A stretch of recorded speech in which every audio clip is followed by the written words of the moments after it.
এই যে এখন এই যে ভার্মি কম্পোস্ট, হাড়ের গুঁড়া, শিংকুচি, নিম খোল আর হচ্ছে পাতা পচা সার, এই যে বেলে দোআঁশ মাটি ভিতরে আছে, এর সাথে মিশিয়ে নেব। মিশালেই আমার মিডিয়াটা খুবই সুন্দরভাবে তৈরি হয়ে যাবে।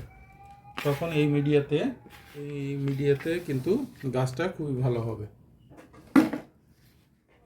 করা আছে ছিদ্রগুলো, এই নারিকেলের চিপ দিয়ে ছিদ্রগুলো বন্ধ করে নিব, যাতে এখান দিয়ে মাটি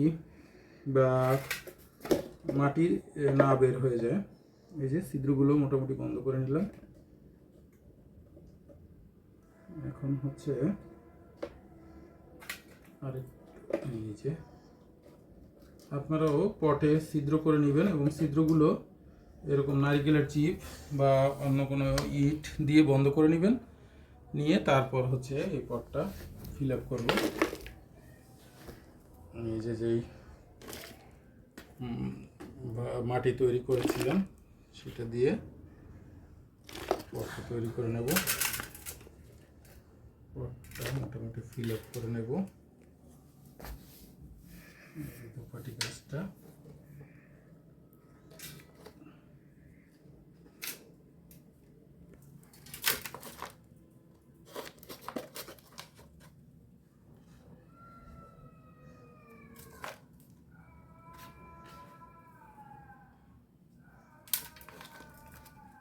এই যে মোটামুটি গাছটা বসিয়ে দিলাম। এখানে 2টা গাছ আছে।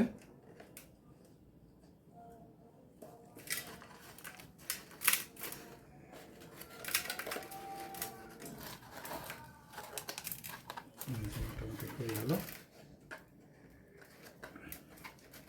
তো আপনারা ওইভাবে যদি মাটি প্রস্তুত করে এই যে লাগানো হয়ে গেল, খুবই সুন্দর। এই যদি হাড়ের গুঁড়া, শিংকুচি, ভার্মি কম্পোস্ট এবং হচ্ছে পাতা পচা সার, নিম খোল এগুলোর সাথে বেলে দোআঁশ মাটি মিশিয়ে মাটি তৈরি করে লাগান, এরকম রিপোর্ট করেন, তাহলে দেখবেন আপনাদের গাছ খুবই সুন্দর হবে। তো ধন্যবাদ সবাইকে, আসসালামু আলাইকুম। এই যে রিপোর্ট করা হয়ে গেল, এখন একটু পানি দিয়ে দেব। কয়েকদিনের মধ্যেই গাছগুলো সুন্দর সেট হয়ে যাবে এবং আশা করি খুব সুন্দর ফুল আসবে ইনশাআল্লাহ।